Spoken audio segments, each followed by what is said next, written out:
in like 8th grade. My buddy and I were in my parents' basement of the house across from the river from a ancient Indian burial ground and an ancient civilization that disappeared over 1,000 years ago. It's called Astalon, in the town of Astalon in Wisconsin. And I grew up across the river. And in 8th grade, my buddy and I were in the basement listening to a tape cassette of Eddie Murphy Delirious. You know, back in the day. Nice. Yeah, with the red leather. Yeah, but it was the tape cassette. And so we were like, we smuggled it. We smuggled it because my parents would never let us listen to it, right? Well, yeah, because he's Mr. T. Mr. T's fucking clench my butt cheeks together, right? Yeah. I think your parents are right on that. But I had a copy of Delirious too at that age, so it's all good. Well, but go we ahead. would watch the video, but we just had this tape cassette. But okay. Yeah. Okay. All right. The cassette. So we're listening to this in the basement. Okay. And the basement was kind of dark. Kind of a long rectangular basement, right? And my buddy and I were sitting on the fucking couch listening to this Eddie Murphy tape. And down the stairwell came a light. And the light looked like someone with a spotlight, but the light wasn't on, but it looked like a reflective, round something, like somebody coming down the steps with a spotlight, but it wasn't on, right? And I'm looking, and my buddy is looking, and I said, "Chick, you see that?" He goes, "Yeah, what is it?" I said, "I don't know." And there's no one home. And so it comes down the stairwell about like 25 feet away, and it starts coming closer and closer. And it looked like somebody was creeping up on you with a spotlight. But then eventually, when it got within 10 feet, you could see that it was a sphere. There was no one carrying a flashlight. It was a sphere, and it was a low, glowing orb. And it continued ever so slowly across the basement. We're talking over a minute to get 20 feet. And it came up to my face, and it was about a little bigger than a softball. And very low light, but glowing a little. And it got within 2 feet of my face, and my buddy was sitting next to me. And it got so close that I yelled like a little girl. I said, "Stop it!" And it stopped getting closer, and it just stopped, and then started moving away. And we just sat there. Neither one of us could speak, and it moved away across the basement for another minute. It went past the stairway into the corner of the room. It got elongated from the ceiling to the floor, like it stretched out. And finally, it was bright because it was never bright before. And it started flickering, and it just disappeared. That was it. It never made a sound. So then I said to my buddy Schick, I said, "Okay, on the count of 3, let's run upstairs." And so we ran upstairs. Broad daylight? No, this was at like midnight. Oh, okay. Oh, that changes everything. And no one was at my parents' house. No one was home. I thought it was my sister playing a joke on us or something, but she wasn't there. So we talked about it. Let me make a long story longer. No, man, no. I'm holding on there. Take you. I'm loving this. So just take your time now. Now I'm fascinated. All right, it's better than All right. anything I did go over tonight. So my parents were at a fucking bowling tournament that night. And so we went upstairs because we were scared to death. We went up and we talked about it. What the hell? We just talked about it all night. My parents came home the next morning. Excuse me. I tell my dad about this fucking story. And he blows me off and said, "Oh, you just seen a fireball. I seen one of them when I was young.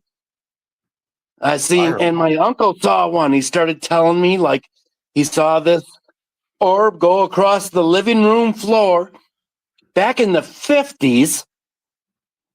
And he never told me. And so then I'm like, wait a minute. You don't believe me, but you seen a fireball? How many fireballs you got to see to believe me? So like 3 days later, because I was scared to go back in that basement, dude. I'm serious. I was scared to go. There's like a feeling of there's a fearful feeling when it happened to you. Did it feel negative? It did when it was in front of my face. It wasn't threatening. It was scary, but it didn't threaten me. It didn't threaten. So anyway, okay, yes. About 2 days later, I finally go down in the basement during the daytime, and I go to pick up that tape recorder that was playing the Eddie Murphy tape, right?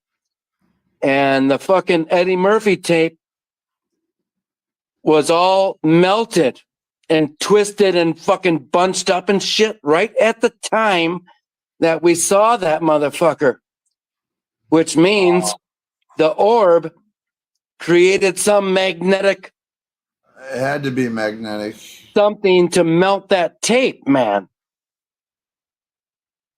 I mean, that's the only physical evidence that I have about it, but it has to be related. It has to be related. And then now, they didn't want you listening to that fucking Delirious, man. It was dirty, and you're listening to that dirty shit. They didn't want you doing it, dude. Now you're the second person in my life to ever suggest that. Well, that makes perfect sense to me. Why would that be? Why would that be burnt? And do you think you can't be the only person that's seen a fireball? Okay, and if so, there would be rashes of magnetic tapes and shit being burnt all over the place. I don't know. It seems to me like that's the target. Like it didn't like that. Because look, man, that was it can make you blush now. Remember when he's talking about AIDS and I mean it's funny. It made me the comedian I am today, but it's filthy. It's fucking filthy, man, and it's filthy on another level. Filthy, Delirious and Raw. Those two. Those are some filthy fucking. They're awesome. They're the best, but they're fucking filthy, man. He went. There was no place he didn't go, and I think maybe there's something to that because those were at the time in 1983 and 84 when those come out. Yeah, comedy albums didn't sell like music albums. So guess who got so in 1985, guess who got a music album too? Because he sold so many comedy albums. Eddie Murphy, because My girl wants to party all the time. Yeah, he did. Party all the time. He did have a single. He Yeah. did have a good single back then. He had a whole album of Yeah. all right. And I'm telling you, I think those type of albums like Delirious and Raw are meant for kids to hear, and it does something to a certain type of a kid. And maybe something didn't like the fact that you were listening to that shit, or didn't like the fact the other kid was listening to the shit. It might not even have nothing to do with you. The fact that it came up to your face, it makes me. I was going to ask you: was there any kind of a smell, like a sulfur or Corona type of a smell? No, nothing, man. Just and what I want to say is that it was a little bigger than a softball, but it was a sphere, like a bubble. It looked like a bubble, but So it had light. bubble. It had light inside it. You say bubble, but your dad said that he says fireball. Yeah, those are two those aren't the same, man. And that's right. not even like you can't even confuse No. the two. That's why I'm saying no. That's why it's saying it's not like anything I've ever heard. So there was probably some sort of fucking living ghost situation going on. And was there any other while you were there? Was there any other like experience you had? Like maybe at night up in your room sleeping, you're scared to go to bed. There's actually two more, but that these are I thought they were related but not, so I don't want to take up your panel tonight, but there is. And like I said, I grew up across the river from this ancient Native American burial ground, and I'm telling you, it's something related. And you have the floor. Anything I had to do tonight will be pushed off till tomorrow. Oh, no way. No way. I don't care. I think what you got going on is interesting, and it's not something. It came about organically. I didn't ask you. I met you by. I don't even know how you came to my show. So well, you paid me $20 to tell this story. That's right. I did give you $20. Now you dickhead. So it's like it's totally organic the way you're here and the story you're telling. So I think you should be able to talk about the other shit that happened in your life that because it couldn't that can't just be one incident. I mean, you had to have been tortured. All right, wait a minute, GG. Let me just tell you this: that the story about that orb, and it's a classmate of mine since kindergarten, and we still talk about it 40 years later, dude. Wow. And if I would have seen that shit alone, if that would have happened to me alone, I probably would have fucking committed suicide. But all these years, I got a witness. He was next to me. So thank God I got a witness. But anyway, 6 months earlier, I was deer hunting about. My man, using a bow? You bow hunt? No, shotgun at the time. But anyway, 6 months earlier, about less than a mile away from the house in the woods, I'm deer hunting one morning. And I'm leaned up against a fucking tree by myself. And I hear these footsteps. And I look behind me, I'm looking around, there's nothing there, you know, and so I'm just like, okay. And then I hear a couple more footsteps and I look around and there's fucking no one there. And, you know, it's a pine forest. And so there's pine needles and leaves everywhere. Like you could hear a mouse running from 100 feet away. It was dead quiet in the morning when I hear these footsteps and they're getting closer and closer, one step at a time. Like you hear this crunch of the leaves on the floor, on the ground. Yeah, there's no mistaking the crunch of pine needles, man. No, in the pine barrens. No mistaking. And so it's like one step at a time. And I keep looking behind the tree and there's no one there. And it keeps getting closer and closer. And I finally went fucking insane. I put a chamber in my gun and I got up and I ran through the woods looking for whoever it was creeping up on me. And there's no one there, man. No one anywhere. What do you think? And I went back to the tree. Shut the fuck up while I'm talking.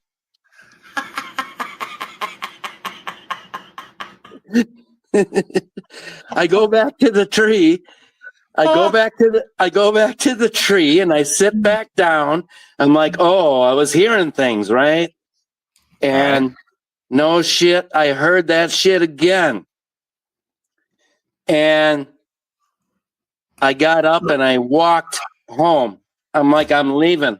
I wasn't scared anymore.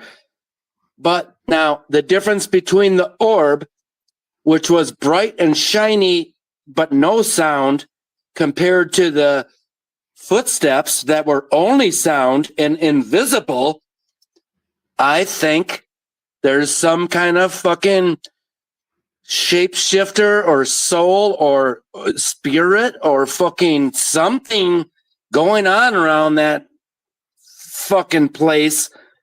And it sucks. And the other one is when I was 5 years old, sitting by the riverbank out my bedroom window, I would hear drums beating and kids laughing and like drums and kids, just children laughing.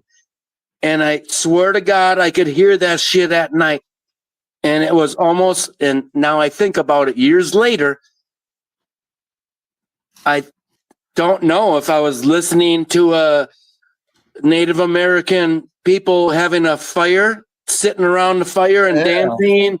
I mean, but that's so early in my life. That's not the important part. You know, I don't have clear memory of that, but I do have clear memory of the orb and the fucking footsteps.